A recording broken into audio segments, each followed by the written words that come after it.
예레미야 19장 14절부터 20장 6절의 말씀 우리가 함께 읽겠습니다.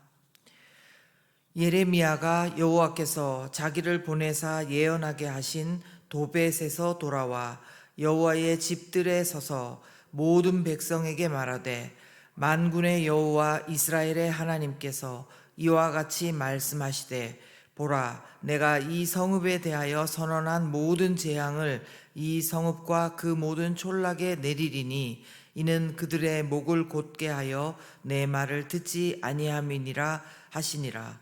임멜의 아들 제사장 바스훌은 여호와의 성전의 총감독이라. 그가 예레미야의 이 일 예언함을 들은지라. 이에 바스훌이 선지자 예레미야를 때리고 여호와의 성전에 있는 베냐민 문 위층에 목에 씌우는 나무 고랑으로 채워 두었더니, 다음 날 바스훌이 예레미야를 목에 씌우는 나무 고랑에서 풀어주매 예레미야가 그에게 이르되, 여호와께서 내 이름을 바스훌이라 아니하시고 마골 밑사 밑비비라 하시느니라. 여호와께서 이와 같이 말씀하시되, 보라, 내가 너로 너와 내 모든 친구에게 두려움이 되게 하리니 그들이 그들의 원수들의 칼에 엎드러질 것이요 내 눈은 그것을 볼 것이며, 내가 온 유다를 바벨론의 왕의 손에 넘기리니 그가 그들을 사로잡아 바벨론으로 옮겨 칼로 죽이리라. 내가 또 이 성읍의 모든 부와 그 모든 소득과 그 모든 귀중품과 유다 왕들의 모든 보물을 그 원수의 손에 넘기리니 그들이 그것을 탈취하여 바벨론으로 가져가리라. 바스후라, 너와 내 집에 사는 모든 사람이 포로되어 옮겨지리니 네가 바벨론에 이르러 거기서 죽어 거기 묻힐 것이라. 너와 너의 거짓 예언을 들은 내 모든 친구도 그와 같으리라 하셨느니라. 아멘. 네, 8월 14일 월요일 아침에 큐티 말씀 함께 나누겠습니다.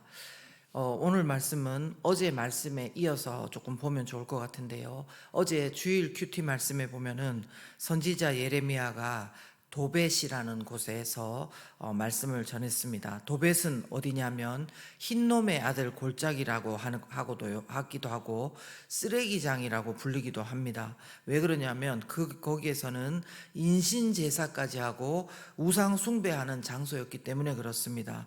그런데 거기에서 백성의 지도자들에게 말씀을 전했습니다. 유다를 상징하는 옹기를 가지고 가서 그 옹기를 깨뜨리면서 그 모습을 보여주면서 돌이키지 않으면 하나님의 재앙이 이렇게 임할 것이다, 이렇게 전한 것입니다. 그 모인 장소와 상징적 행위와 그 말씀을 통해서 하나님의 말씀을 보여줬던 것입니다.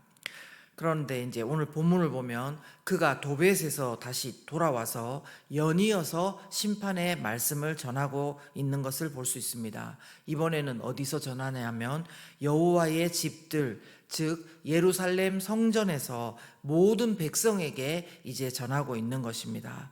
이렇게 했을 때에 성전 감독이기도 하고 제사장인 바수훌이라는 사람이 예레미야 선지자를 때리고 성전 위에 있는 그 베냐민 문 위층에 목에 씌우는 나무 고랑으로 채워 두었다, 그렇게 합니다. 한마디로 거짓 선지자로 예레미야를 몰면서 그렇게 잡아서 때리고 가둔 것이죠. 상식적으로 우리가 생각해 볼 때 그냥 좋은 말도 계속 반복하면 우리가 뭐라고 그럽니까? 이제 그만해도 된다고 그렇게 하지 않습니까? 그런데 예레미야 선지자는 계속 돌이키지 않으면은 심판받는다는 말을 계속 할 때에 유다 백성들이 계속 듣지 않는 거죠. 이렇게 심판의 말씀을 전하면서 고통을 당하고 고난당하고 이런 모습을 보면은, 겉으로만 보면 사실 계란으로 바위치기 같은 모습이고, 꼭 이렇게 전해야만 되는가, 너무 무모한 것 같고 비효율적인 것 같은 생각이 많이 듭니다. 도대체 예레미야 선지자는 어떻게 이렇게 끝까지 말씀을 거부하고 듣지 않으려고 하고 자기를 핍박하는 이들을 향해서 몇십 년을 이 예언 사역을 감당할 수 있었을까요? 과연 그 말씀을 전하는 그 마음이 어땠을까요? 전하고 싶고 전해야 하지만 끝까지 받아들이지 않는 그들을 보면서 어쩌면 나도 이제 그만해야 되겠다는 마음이 들었을 수도 있습니다. 아니, 그러다가 또다시 그래도 전해야지만 그들이 심판을 면할 수 있겠다는 그 마음 때문에 안절부절하지 못할 것도 같습니다. 이처럼 내적으로는 남유다 백성을 향한 그 사랑과 또 어떨 때는 미움의 마음이 올라오면서 엎치락뒤치락 했을 것 같고, 외적으로는 또 사람들의 완강한 거부의 몸짓과 눈빛과 또 비난으로 고립되고 박해를 받고 그것까지 감당해야 됐던 예레미야 선지자의 모습을 보면서요, 저는 하나님 말씀이 이렇게 중요한 것이구나 하는 것을 다시 한번 깨닫게 됩니다. 이런 희생을 치를 만큼 정말 하나님의 말씀과 하나님의 사랑을 전한다는 것은 중요한 것이라는 것입니다. 더 나아가서요, 예레미야 선지자가 이 고통 가운데서도 하나님의 말씀을 전한다는 것은 결국은 무슨 말이 되냐면요, 하나님의 마음을 예레미야 선지자가 알기 때문에도 그렇고, 또 예레미야 선지자 자체도 그 백성을 향해 사랑하는 마음이 있기 때문이라는 것을 증명해 준다는 것입니다. 저는 이것이야말로 바로 우리가 말씀을 전하는 자들이 마음 깊이 새겨들어야 될 것이 아닌가 생각합니다. 그것은 목사님이나 전도사님에 관한 경우가 아닌가요? 이렇게 질문할 수 있습니다. 그러나 저와 같이 이렇게 강단에서 말씀을 전할 수도 있지만, 우리는 삶의 모든 자리에서 목장의 목자님일 수도 있고 마을장님일 수도 있고, 아니면은 또 부모님으로서 또 인생의 선배로서 다른 사람 가운데 기도하고 그들에게 또 권면해야 되는 일들을 자주 맞이합니다. 그런데 그들이 듣지 않으려고 하고 듣는 사람이 없고, 때로는 냉정한 눈빛이 돌아오고 제발 그만하라는 그 말도 들어오고, 또 예레미야와 같은 고난을 겪을 수도 있습니다. 그러나 하나님 안에서 돌아볼 때 하나님의 간절한 사랑의 마음이 계속해서 느껴지고, 또 나도 하나님 안에서 그들을 포기할 수 없다는 마음이 확실하다면 우리는 하나님의 전하라고 하는 그 말씀에 순종할 수 있어야 합니다. 그것은 꼭 말이 아니라 하더라도 때로는 섬김의 형태, 때로는 기도의 형태가 될 수 있지만, 언제 어떻게 하나님의 방법으로 잘 전할 수 있는지 기도하면서 여러모로 고민하고 우리가 그렇게 해야 될 것입니다. 이것은 그러므로 그냥 우리 힘으로 할 수 있는 것이 아니라 성령의 충만함을 받고 하나님 안에서 믿음과 또 어쩌면 용기가 필요하고 인내가 필요한 것입니다. 여러분, 그렇죠? 네. 그리고 또 묵상하는 것은요, 결국 이렇게 하나님의 말씀이 되고 열매를 맺게 되려면 말씀을 전하는 사람만이 아니라 말씀을 듣는 성도, 받는 우리 지체들의 그것도 마음 상태도 중요하다는 것입니다. 즉, 말씀을 듣고 받는 사람 가운데도 믿음이 너무나 필요하고, 또 자기를 내놓을 수 있는 용기가 필요하고 인내가 필요하다는 것입니다. 무슨 말씀이냐면요, 우리가 말씀을 들을 때는 대부분은 귀를 좀 쫑긋 세우는 것이 뭐냐면, 오늘 내가 이 겪는 고통에서 이겨나갈 수 있는 위로의 말씀을 기다릴 때가 많습니다. 그런데 아시다시피 모든 말씀이 위로의 말씀일 수는 없는 것입니다. 성경을 봐도 위로의 말씀, 사랑의 말씀도 있지만 때로는 엄중한 하나님의 심판의 말씀도 공존하고 있지 않습니까? 그런데 이스라엘 백성이나 우리나 어쩌면은 지금 우리가 회개해야 될 때고 영혼의 수술이 일어나는 그 말씀이 우리 가운데 있어야 되는데, 그것을 피하고 싶은 마음으로 있기도 하다는 것입니다. 그래서 때로는 우리의 마음을 콱 찌르는 말씀이 있을 수 있습니다. 하필 오늘 그 말씀을 하셔가지고 우리의 마음이 무거울 때가 있는 것입니다. 이럴 때 혼란이 오기도 하고요. 이제 저 같은 경우에는 내 사정을 정말 모른다, 알지도 못하고 말한다, 그런 분노의 경우도 있었던 것 같습니다. 그런데요, 이것을 의사 선생님이 하는 일에 비교를 하자면 우리는 겉에 바르는 연고가 필요한 것이 아니라 정말 썩어 있고 굳어 있는 우리의 근본 원인을 도려내야 되고 수술해야 될 경우도 있는 것입니다. 이것을 그런데 환자가 동의하고 자신을 내어줌 없이 의사가 할 수 없는 것처럼 우리도요, 하나님 앞에 우리 자신을 내어드리는 것이 중요합니다. 우리는 가끔씩 조금 착각할 때가 있는 것이 하나님께서 내가 알지도 못하는 사이에 우리를 바꿔놓으실 것을 기대하는 경우가 있습니다. 물론 필요하실 때는 하나님 그렇게 하십니다. 그러나 하나님께서는 많은 경우 말씀과 기도 가운데 깨닫게 하시고 정말 마음 아파하면서 우리가 하나님 앞에 엎어지기를 원하십니다. 진심으로 하나님을 사랑하고 더 알고 싶어하고 하나님께 더 가까이 가는 것을 우리의 의지를 들여서 우리의 마음을 들여서 하는 것을 원하신다는 것입니다. 이처럼 말씀을 듣는 자가 하나님을 향한 그 믿음과 용기와 인내가 없을 때에요, 어떤 현상이 일어나냐면 오늘 본문에 나오는 제사장 바수울과 같은 자들이 더욱더 힘을 얻게 됩니다.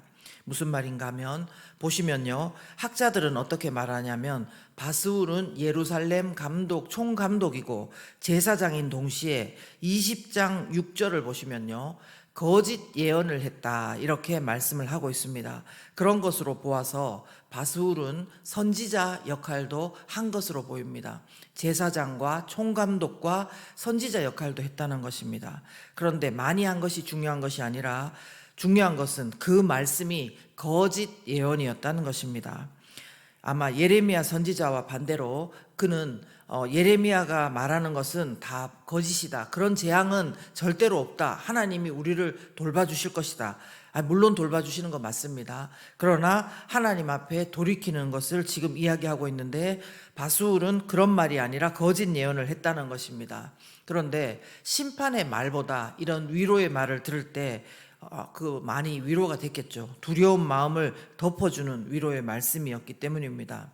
여러분, 위로가 나쁜 것이 아니고요, 하나님의 마음이, 하나님의 뜻이 우리에게 위로를 주시기를 원한다면 100번이라도 1000번이라도 위로의 말씀을 하고 우리가 서로 하는 것이 필요합니다. 그렇지만 하나님의 마음이, 뜻이 계속 내가 지금 심각한 죄에서 돌이켜야 된다, 이거는 작은 이야기 아니고요, 정말 심각한 죄에서 돌이켜야 된다고, 우상이 아니고 하나님께로 마음을 돌이켜야 된다고, 그렇게 하면 안 된다고 그렇게 전해야 되는데 그것을 덮고 위로를 전하니 문제인 것입니다.